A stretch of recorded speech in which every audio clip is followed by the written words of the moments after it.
Okay, so today I'm gonna record some live drums, and typically I use 10 mics on drums, but today we're gonna add one more mic.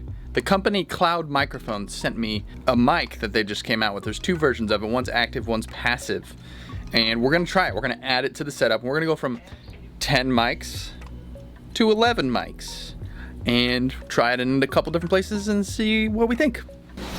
Got a new knife yesterday. Ooh. Box in a box. Oh my gosh. More of these. Send help. So the company is Cloud Microphones. You may know them from the Cloud Lifter. And this is a microphone they just came out with called the 44. Or called 44. They have a passive version and an active version. This is the passive one. All right, let's take the mic out, huh? See how big this bad. Ooh, nice little sock for it. Oh, look, it comes with the Cloud Lifter. All right, so there you go, boom. CL1 Cloud Lift. Bring it over here. Add it to the collection. All right, check this out. Ooh, this one's black. I dig that. Yeah. Huh? Okay, here we go. Here it is. It's pretty small. So if anyone's familiar with the original RCA microphone that this is reminiscent of, I'm not sure. But it's smaller. This is much smaller than an RCA 44. This is the passive version, which means, I guess, it does not have the CL1 Cloud Lift in it, and it has a lower gain output, and you don't send phantom power to it, and it's black. And the active version has a silver grill on it. This one looks pretty dope though. Cool. Let's try them out.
All right, first off, I'm feeling like a drum summer.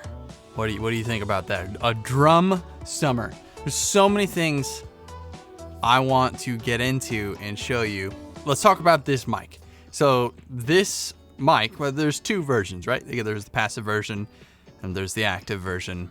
The active version has the two settings, the music and the voice setting.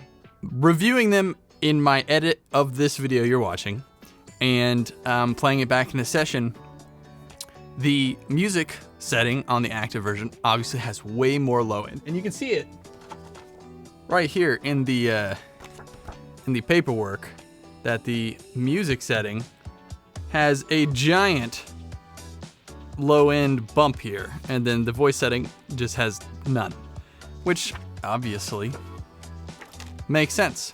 Now what's interesting is when the mic is soloed, the music setting sounds more interesting to hear. But am I going to use this mic soloed as a drum room or over the shoulder, whatever mic? No, because I don't record drums with one mic. I multi-track because that's the sounds I like to hear. I like a balance of close mics, distant mics, and room mics, and I like to do funky stuff. Sometimes I'll automate mics. Sometimes I won't even use like my room mics on a verse or something like that. I'll bring it in on the chorus or vice versa, tighten it up on the chorus. I like to have some options, and I feel like I exercise a pretty decent amount of restraint. We're not using 20 mics. 10 mics I think is a reasonable amount to make a record. 11, it starts to get a little more interesting. So the 44 active is pretty cool. I like that it has the extra gain in it. However, for whatever reason, the passive version I like more. I like using that more. They're both the same mic, right? One's got a cloud lift in it. Maybe it was just me sending more juice from the preamp or something, or it could just be nothing. I could just be making it up.